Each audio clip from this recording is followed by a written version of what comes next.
अतीत का दरवाजा। घड़ी की सुइयां 12 बजा रही थीं, लेकिन अर्पिता की आंखों में नींद नहीं थी। वह अपने पुराने पुश्तैनी मकान की खिड़की से बाहर झांक रही थी।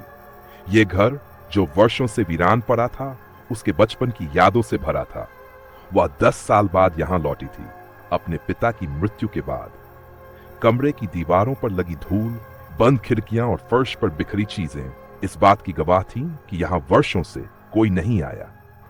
लेकिन अर्पिता को हमेशा लगता था कि यह घर सिर्फ ईंट और पत्थरों का ढांचा नहीं था, बल्कि इसके भीतर कुछ रहस्यमयी था, कुछ ऐसा जो उसने बचपन में महसूस किया था, लेकिन कभी समझ नहीं पाई। उसे याद आया कि जब वह छोटी थी तो अक्सर उसे एहसास होता था कि कोई उसे देख रहा है। रात में दरवाजे पर धीमी दस्तक होती, पर जब वह देखने जाती तो वहां कोई नहीं होता। उसके पिता ने इसे उसका भ्रम कहकर टाल दिया था, लेकिन उसकी दादी कहा करती थी, इस घर में अतीत सांस लेता है। आज जब वो अपने पिता के कागजात देखने के लिए यहां आई थी, तो एक बार फिर उसे वही अजीब सी अनुभूति हुई, जैसे कोई उसके पास खड़ा हो। उसने हिम्मत करके पूरे घर की तलाशी लेने की सोची। घर का हर कमरा खोलने के बाद उसकी नजर एक पुराने दरवाजे पर पड़ी जो स्टोर रूम में था। उसे याद आया कि बचपन में उसके पिता ने इसे कभी खोलने नहीं दिया था। अर्पिता के मन में जिज्ञासा जाग उठी।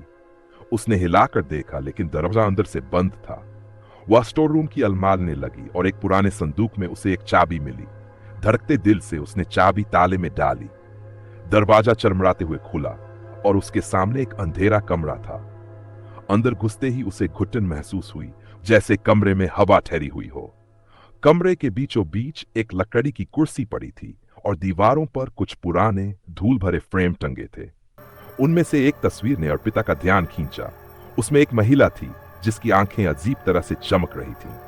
तस्वीर के नीचे नाम लिखा था, नलिनी। अर्पिता को यह नाम परिचित लगा।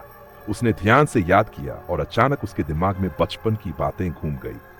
दादी कहा करती थी कि बहुत साल पहले इस घर में एक नौकरानी रहती थी, नलिनी। वह एक दिन अचानक लापता हो गई थी और फिर कभी नहीं मिली। अर्पिता के रोंगटे खड़े हो गए। क्या यह वही नलिनी थी? तभी हवा का एक झोंका कमरे में आया और दरवाजा अपने आप बंद हो गया। अर्पिता डर के मारे कांप उठी। तभी उसे लगा कि तस्वीर की आंखें उसकी ओर देख रही हैं।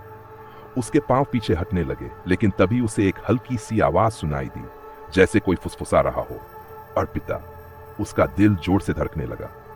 उसने चारों तरफ देखा, लेकिन वहां कोई नहीं था। अचानक तस्वीर के नीचे की दीवार से हल्की सी रोशनी निकलने लगी। अर्पिता ने हिम्मत जुटाकर दीवार को छुआ। दीवार ठंडी थी, लेकिन हल्के दबाव से उसमें एक दरार सी उभर आई, जैसे कोई छुपा हुआ दरवाजा हो।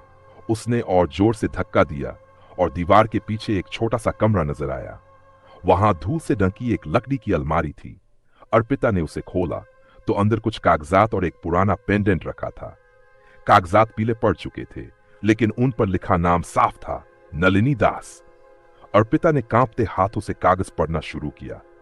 यह एक पत्र था जिसमें लिखा था, अगर कोई यह पत्र पढ़ रहा है तो शायद मैं अब इस दुनिया में नहीं हूं। मैंने इस घर में वर्षों तक सेवा की, लेकिन एक गलती ने मेरी जान ले ली। मालिक को मेरे और उनकी बहन के राज के बारे में पता चल गया था। मुझे बंद कर दिया गया और फिर हमेशा के लिए गायब कर दिया गया। अगर तुम्हें यह पत्र मिले तो मेरा सच दुनिया के सामने लाना। अर्पिता के दिमाग में जैसे विस्फोट हुआ। क्या उसके पिता के परिवार ने नलिनी के साथ अन्याय किया था? उसका सिर चकराने लगा। तभी उसे लगा कि कमरे में कोई और भी है। हल्की हल्की आहटें, फुसफुसाहटें अब तेज हो रही थीं। वह घबराकर भागी, लेकिन तभी दरवाजा खुद ब खुद खुल गया। उसने जल्दी से पेंडेंट और पत्र उठाया और बाहर निकल आई। जैसे ही वह स्टोर रूम से बाहर आई, कमरे के अंदर से एक धीमी सिसकी सुनाई दी। अर्पिता ने गहरी सांस ली। आज उसे एहसास हुआ कि उसकी दादी सही कहती थी, इस घर में अतीत सांस लेता है। अगले दिन अर्पिता ने वह पत्र पुलिस को सौंप दिया। सालों पुराने इस रहस्य की गुत्थी सुलझी और नलिनी को आखिरकार न्याय मिला। लेकिन जब भी वह उस घर के पास से गुजरती, उसे लगता कि कोई खिड़की से झांक रहा है। शायद नलिनी अब भी वहां थी, उसे धन्यवाद कहने के लिए।